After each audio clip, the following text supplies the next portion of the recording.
On July 2nd, 1937, Amelia Earhart and her navigator Fred Noonan set off in their Lockheed Model 10 Electra fully loaded plane from the Lae airfield in New Guinea. They were heading to Howland Island, a small atoll in the middle of the Pacific Ocean. They were attempting to fly around the world, and at this point in their journey, they had completed more than 21,000 miles and had less than 7,000 to go. The airfield at Howland Island was built by the US Navy specifically for this mission. The Navy also had the USS Ontario at the midpoint of the route and the cutter USCGC Itasca near the destination to offer communication and navigation support. The route was also monitored by the Lae radio station at the start and the radio station at Nauru along the way. Despite all this, the plane never made it to Howland Airfield, and Amelia Earhart and Fred Noonan were never seen or heard from again. Although, if you believe the conspiracy theories, that's not entirely true.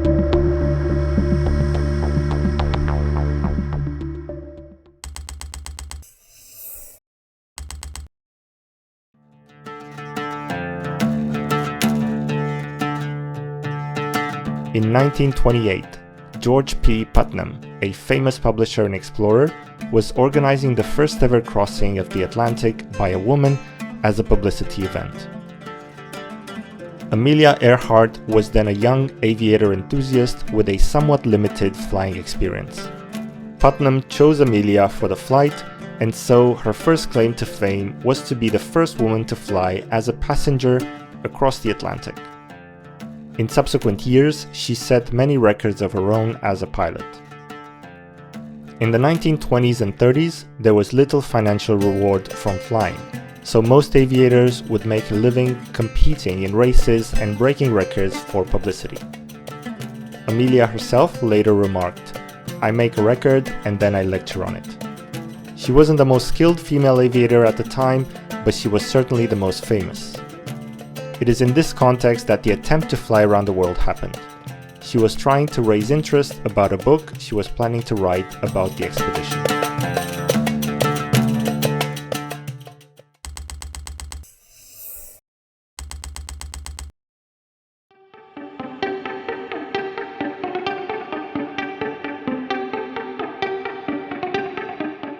The first attempt quickly ended in failure. She set off from Oakland, California to Honolulu, Hawaii. While on the ground in Hawaii, the plane had mechanical issues and was in service for 3 days. The next leg of the journey was to Howland Island, but perhaps as a premonition of things to come, the plane never made it. During takeoff, the plane had a malfunction and skidded off the runway. Different people expressed different opinions as to the cause of the failed takeoff, such as a blown tire or an error by Amelia. Either way, the attempt was abandoned. On the second attempt, the direction was changed to west to east, and it was far more successful. She set off on May 20, 1937 from Oakland, California, crossed the US, then flew down through the Caribbean to South America. She then crossed the Atlantic, crossed Africa and the Middle East, flew through India, then down through Southeast Asia to Darwin, Australia, and arrived in New Guinea in Lae on June 29. It is these last two stops that would prove consequential to the events that followed and the alternate theories that later arose. In Darwin, the plane underwent general maintenance including body, engine, and propeller repair. One of the biggest challenges during Earhart's around-the-world flight was radio communication. By the time she reached Darwin, problems with the radio had already been documented at previous stops. Repairs were performed to the long-range communications antenna, but they failed to completely fix the issue. There were also concerns about the weather for subsequent legs of the journey. In Lae, concerns arose about aircraft weight and fuel.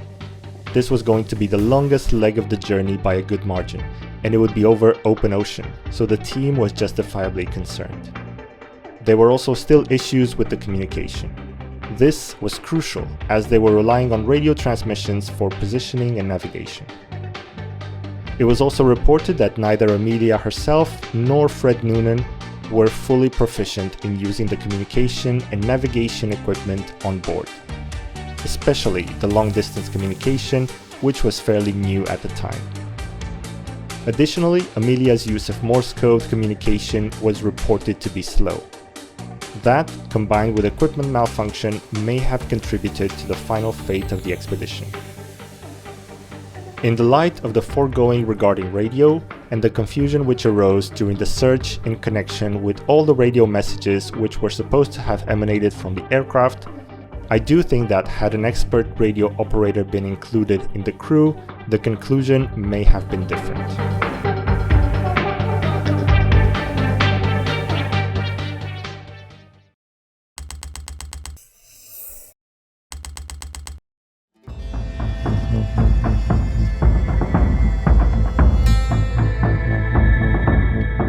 Amelia Earhart and Fred Noonan set off from Lae at 10 a.m. The journey was expected to take around 20 hours. At 3 p.m., Amelia reported her altitude as 10,000 feet amid heavy clouds. At 5 p.m., Amelia again reported her altitude, 7,000 feet, and a speed of 150 knots. At 8:31 p.m., her transmission was received by the station at Nauru, but the message was not clear enough to decipher. The first messages received from the USCGC Itasca were received at 2:45 a.m. and 5 a.m., but the messages were hard to understand. At this point, the flight was still far away from the ship and the island. At 6:14 a.m., a call was received saying the flight was within 200 miles and requesting the ship to provide a bearing signal. At this point, the ship's radio operators realized their equipment could not tune in to the aircraft signal. I was sitting there sweating blood because I couldn't do a darn thing about it. 6:45 a.m. A similar request came in from the aircraft, requesting a bearing as they were within 100 miles. 7:30 a.m. A report saying the aircraft only had another half an hour left of fuel. 7:58 a.m. Amelia reported she could not hear the Itasca. However, the Itasca reported this as the strongest possible signal, indicating that they were in fact in the immediate vicinity. Since they could not be heard, the ship sent Morse code signals, which Amelia acknowledged as received, but could not determine the location. The last message received indicated that they were flying on a line north to south. Despite further attempts to contact the airplane, both over voice and Morse code, no further communication was made.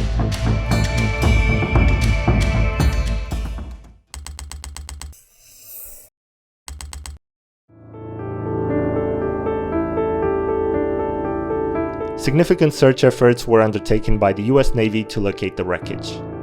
1 hour after the last recorded message, the Itasca performed a search north and west of Howland Island. The US Navy performed an extensive air and sea search that was the costliest in history up to that point.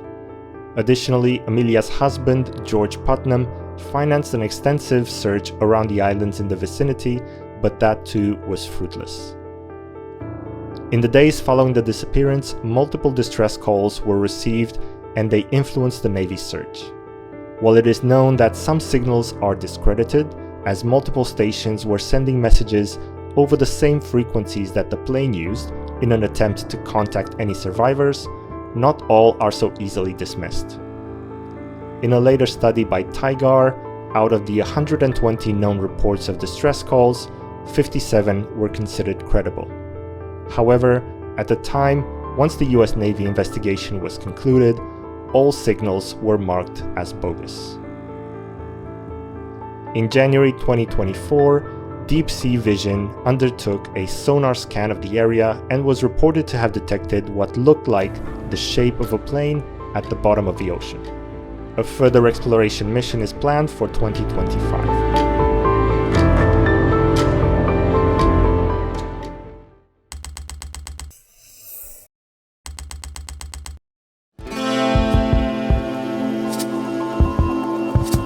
One alternative theory about the disappearance was that the plane managed to continue the north-south route and eventually crash-landed on the reefs just out from Gardner Island, now known as Nikumaroro. Fred Noonan died, but Amelia survived and used the plane radio to send distress calls the following days.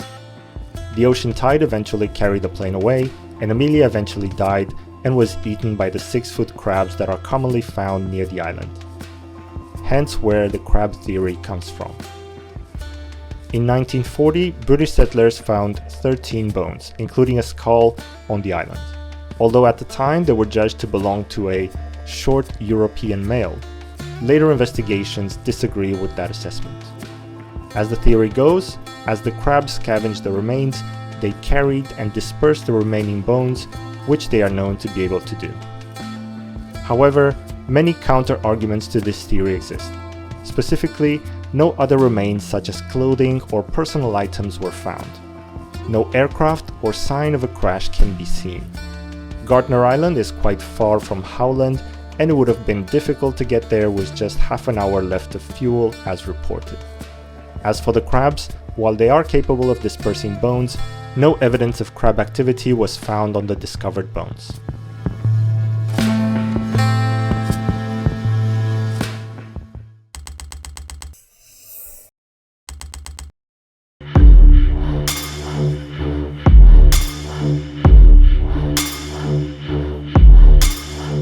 Another, significantly more controversial theory is that of Japanese involvement.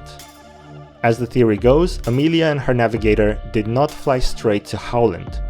Instead, they were secretly tasked by the US Navy to survey the Truk Islands and gather photographic evidence of Japanese buildup in the area. They were subsequently captured by the Japanese and ended up on Saipan Island. A number of Amelia's relatives promoted this theory based on unnamed sources on Saipan Island. However, many issues with this explanation exist.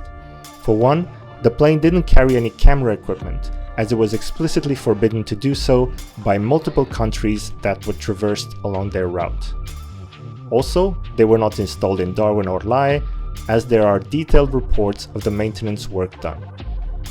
Multiple witnesses were interviewed, including prisoners that were later freed from Saipan, and all reports denied ever seeing or hearing about Amelia on the island. The theory also implies a large-scale cover-up by both the US and Japanese navies, which seems unlikely given the historical context.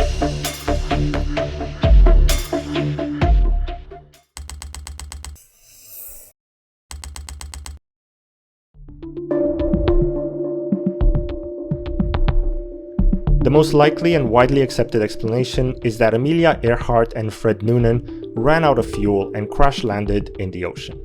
They likely died on impact or shortly after. This is supported by several key points. The plane was flying over vast distances of open ocean, making it difficult to find any sort of navigational landmarks. Weather patterns complicated matters and made radio transmissions difficult. In addition, faulty communications equipment and lack of experience in the use of what was at the time fairly new technology likely added to the difficulties of the mission. The lack of wreckage and ability to investigate what happened and where make it difficult to find out the exact circumstances. Hopefully, more evidence will soon help clarify the mystery.